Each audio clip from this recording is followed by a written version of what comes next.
But there are some whoppers in the book which are pretty unbelievable. There's all sorts of medieval rubbish, fable, mixed in with what is generally now treated as a rather serious geographic text, and it makes it quite difficult to take the serious bits seriously. And I assure you, all the men of this island have heads like dogs, and teeth and eyes likewise. In fact, in the face, they are all just like big mastiff dogs.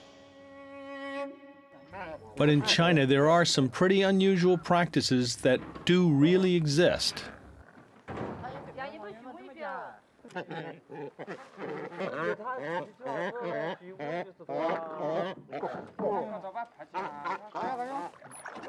right, well, we're out here cormorant fishing, mainly because Marco Polo never talked about cormorants.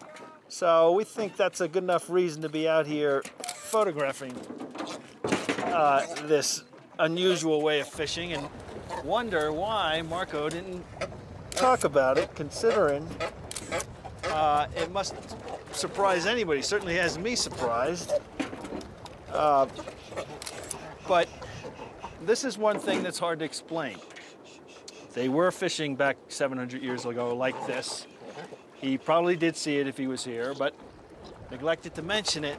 Then again, you can't mention everything.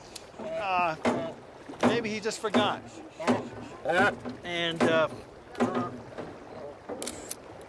then again, at the end of, on his deathbed, he did say, I've only told you half of what I've seen, so this must be one of the things that he hasn't told us. Maybe he was thinking there would be another chapter sometime.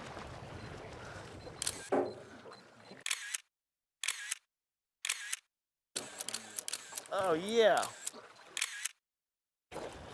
Oh, gosh, you see the size of that fish? Wow.